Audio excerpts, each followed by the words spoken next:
Parents in this room what Moana is all about. But let me tell you guys, for those that may not be acquainted with the Moana story. In fact, I actually like the Moana story a lot. It's about this young girl who is on this island. Moana is. She's on this island, and as she's on this island, she has this sort of restless spirit of wanting to go out into the ocean. Moana really wants to get out into the ocean, but the entire tribe, for generations and generations, they just sort of stayed on the same plot of land, and they sort of built tradition and habit, a certain way of doing things. But still, she has this restless spirit of wanting to get out there on the water. Well, her crazy grandmother told her and sort of unveiled to her that her people weren't always on the island. In fact, the people that her family came from, her great-great-great-grandfathers and grandmothers, they were all sea dwellers. They jumped from island to island to island to go on search for the next great adventure and the next discovery. And so it's not a surprise that somewhere, even though it lay dormant for a while, Moana's desire for curiosity was actually a part of her DNA. It was a part of who she was. And even though she hadn't participated in it in some time, it's always going to be a part of her identity. I mention this because I think in many ways we have a lot of different Moanas in the room. Because even though we live in this world, we were not created for this status of this world. It says in Genesis 1 that you and I were created in the image of God. And so we are image bearers of Him. We are made for a person who is God, and we are made for a place which was Eden. But of course, in Eden, we decided, woman and man decided to go on their own path and go on their own ways. And so because of that, they had to have this separation from God. And this sort of separation from God, it's created an anxiety within people since the beginning.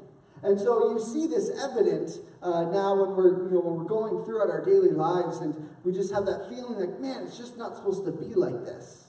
Like this past week when there was a massacre of 59 people and 500 people shot up in Las Vegas, we get angry because it's not supposed to be like that. And then when hurricanes hit Houston and the Florida Peninsula and Puerto Rico, we say, God, it's not supposed to be like that. And the reason why we have this restless angst about this injustice is because it wasn't supposed to be like that. And these massacres and these moments are reminders to us that we weren't made for the status of the world as it is. We were made for Eden. But then there are moments in time when a baby is being born, or when you fall in love for the first time, or when you find yourself in a deep relationship with God, all of a sudden things start to clicking in an order that they weren't clicking in before, and then all of a sudden the darkness that seems to surround us, all of a sudden there's light that is penetrating, and all of a sudden you had hope that you didn't necessarily have before. And they say, wait, maybe I was made for this after all. And so we're in this series, we're going to be talking about heaven. We're going to be talking about heaven for the next 3 weeks because I believe that we are a people that were made for a person and for a place. And so for the next couple of weeks, just to give you a series of, at a glance of what we're going to be looking at, next week we're going to be talking about imagining heaven. How many guys can imagine what heaven will be like? The other day I was talking to someone and they said, I can't even imagine what heaven's going to be like. And I laughed and I said, I can. I can't tell you what a faith filler it is to be able to imagine heaven in your mind's eye. It's liberating. And so next week we're going to be talking about how to imagine heaven. We're going to be looking at some of the lies that we've believed about heaven, and maybe why some of you are uncomfortable with the idea of heaven. Being a cherub in the sky, or being an angel with floaty wings, and being a church service. We're going to be talking about some of the lies that we believe about heaven, and how to imagine heaven, and be able to see, like, man, that Moana desire within me, man, it's there for a reason. The week after that, we're going to be talking about how heaven is an invitation. Some of us have a hard time talking about heaven because we want to be earthly good. We don't want to just wait for something to happen, but we want to be able to do good today now. But I believe that those who have their mind's eye fixed on heaven are actually more of a good to society than those who are just simply trying to be present in the now. That's why Colossians 1 or 3:1 says to fix your eyes upon heaven. And so we're going to be talking about how your mind, when it's fixed on heaven, actually does a lot of earthly good. But before we can talk about imagining heaven and what heaven's good does here on earth, we're going to have an honest conversation about our destination. Because one of my biggest fears is that we can go through this series and talk about heaven and talk imagining heaven, but at the end of the day, we don't know where we're destined to go. I know that some of us are in this place and we are sure that we're going to a destination that maybe we're not actually going to. Some of us may be in this room today and we've been putting off decisions for a while, and maybe God is calling us to make a choice about who we're going to follow. And so we're going to be looking at some harsh words from Jesus in Matthew chapter 7. I'm going to invite you just to open up your Bibles with me to verse 13 and verse 14. It's a very short passage, but it's very, very powerful. It's interesting that this is at the end of Jesus' Sermon on the Mount. He starts off with a blessing. Blessed are the poor in spirit, for they shall inherit the earth. Blessed are the persecuted. Blessed are the meek. Blessed are the peacemakers, for they will be called children of God. He starts off with blessings, and then he goes into instructions. He talks about adultery and divorce and character and lying and honesty and truth. He talks about all these things. And then at the very, very end, Jesus begins talking about our destination, about where we're going to go. I know that maybe some of you, when we talk about things like heaven and hell, we can sound kind of mean. We can like, oh, that church is so mean because they talk about our destination, and I'm not here to pass judgment. I'm just here to pass on instruction about what Jesus said about our final destination. And so starting off in verse 13, Jesus says this: You can enter God's kingdom only through the narrow gate. The highway to hell is broad, and its gate is wide for many that choose that way. But the gateway to life is very narrow, and the road is difficult, and only a few ever find it. According to a Los Angeles Times article a couple of years ago, it says for every one American who believes that they're going to hell, 120 Americans believe they're going to heaven. 1-20 ratio. Not bad. But according to Jesus, is that the appropriate ratio that he's sort of painting the picture here? No.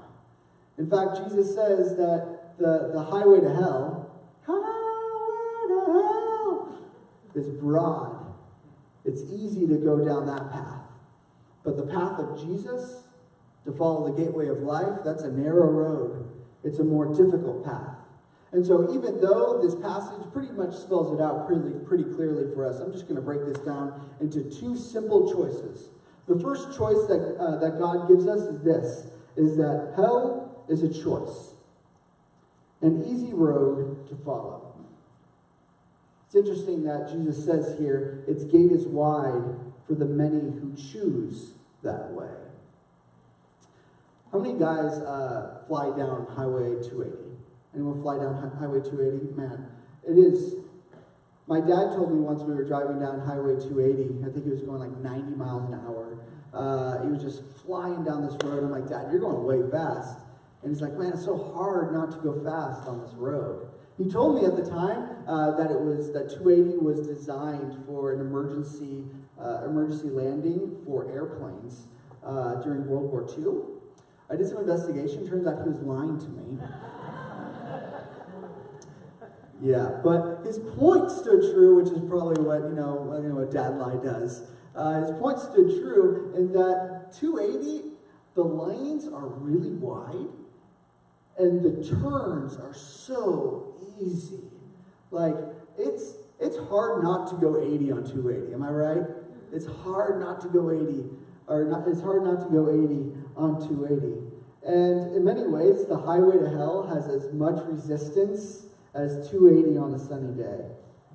In fact, I was doing a little bit of research on Highway 280. Highway 280 is situated right on the San Andreas fault line. I think that's kind of poetic, isn't it? It's kind of poetic. This highway to hell is right on the fault line of, when we all fall into the ocean. Anyway. But this image that Jesus is painting for us about this highway to hell is that he's saying, man, it is easy to go down this path. He says, wide is the gate, broad is the road. He's almost saying, like, if you follow the crowd, that's the direction that you're going to be going. If you are actively unengaged in the process of spiritual formation, you'll probably fall into the gate. If you're at a point where you are a professional, apathetic individual, and you are trying to be stagnant, eventually, that road that you're on, just by sheer gravity, will pull you into that place. Jesus highlights that hell is a choice that we make, and a passive choice or an active choice, but it's a choice nonetheless. And so he says to you, you better beware, you better watch out, because it's easy to go down that path and that road. I love what C.S. Lewis says. He says, the safest road to hell is the gradual one. A gentle slope, a soft underfoot, without sudden turnings, without milestones, without signposts. He's saying here that oftentimes the most popular way to hell is the one where you don't even recognize you're on the road. There's no flashing signs that say, hell this direction, go this way. It's a gradual, slow, steady pathway. Hell is a choice. But there's another choice that we can make. And this second choice is heaven. Heaven is a choice. It's a more difficult path, Jesus says. He says it's very narrow. The road is very difficult. And only a few ever find it. I used to go backpacking a lot when I was a boy. My dad used to take me up to the mountains, and we used to go and try to find all the cool lakes. And one year we went to one of the wildernesses somewhere in California, and it was one of my first backpacking experiences. And it happened to go over Labor Day. And so there were a lot of people on the trails at this time. And, going into, we were going down sort of like the major pathway coming out of the parking lot, and there were just tons of people. And how many of you guys know if you go backpacking, the last thing you want to see is people, right? In fact, if there's too many people on your path, you end up trying to find your own way because, you just want to get away from the people. Well, my dad, he was an expert hiker at the time, and so he said, you know what? Let's go a different route. Everyone seems to be going over here to Twin Lakes. There's this other little lake over here called Granite that I've never heard about. It looks like there's a steep incline. You know what? It looks like it's off the beaten path. I bet if we go up to Granite Lake, no one's going to be up there. And so sure enough, we follow my dad down this pathway. We take a veer left, and we start going down Granite Creek. Where the path before was really wide and it was really well used, this path was definitely less traveled. I know this because there were more rattlesnakes and more wildlife. At some points, the trail sort of was kind of murky and like, okay, I think we're supposed to go that direction, but I'm not exactly sure. And then I knew we were on the right path when we got into the incline of the mountain. And then all of a sudden, there's switchbacks for 1 mile, 1,000 feet going up in elevation. It was the most exhausting part of a hike I've ever had in my life. Trudging around as a little 14-year-old with 30 pounds on your back, huffing and puffing all the way. You're like, man, I want to go back to Twin Lakes. Sounds so much easier. But I tell you what, I can't even describe to you the vista that I saw when I stepped out after exhaustion and sweat and looking out at Granite Lake and not a soul to be seen. There's something romantic about going the path that is less traveled. And it wasn't easier. It was a lot harder. I had to watch my feet because there was loose gravel. But man, it was a sight to be seen. There's something beautiful about going the road less traveled. There's some characteristics that Jesus highlights here, and I think that this is something that we can even look and investigate within ourselves, because it takes a certain kind of person in order to walk down this kind of path. This kind of person that walks down this kind of path is steady and they're disciplined. It said that the gateway to life is very narrow. When I travel to Santa Cruz on Highway 17, right before I take that first turn, how many of you guys do this? All of a sudden, you crease yourself and you put your shoulders back, you put your hands in the right position. You're like, all right, 17, let's do this. How many of you guys do that? Going down 17, especially into that first turn, like, I mean, I don't do that. But you got to be steady and disciplined. When the road is really narrow and the turns are really sharp, you got to pay attention.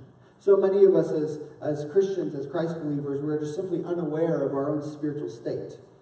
We don't find ourselves ready for the twists and the turns and the narrow paths that are before us. We seem to engage our spiritual life as apathetically as we decide what kind of cereal to have for dinner. That's right, I said for dinner. But when the path is narrow and it's twisty and turny, got to pay attention. The second kind of characteristic I find is that this person has to be tenacious. It says that the road is difficult. Man, how many of us, when we're going down a certain path, like, all right, I feel like God is leading me this direction, all of a sudden the road is more difficult than we would have anticipated or would have liked. We're like, all right, I'm out. I'm backing away.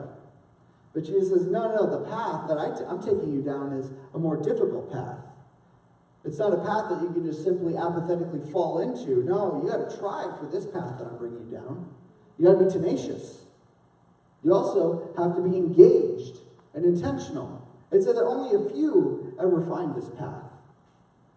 You know, Jesus says, he says, my yoke is easy and my burden is light, which is true. His yoke, his belief system is easy. His burden is light. But his path is difficult.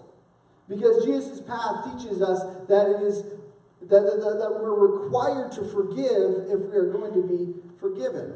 Jesus says it's better that you be killed than kill someone else in self-defense.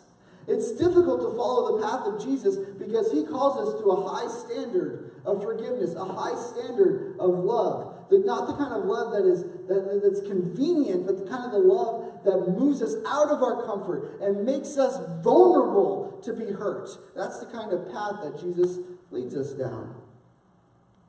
And he says, this path that I'm leading, it's a difficult one. You're going to struggle. So that's why Paul says, I boast in my weakness. Because that means that he can be strong through me. Hell is a choice. Heaven is a choice.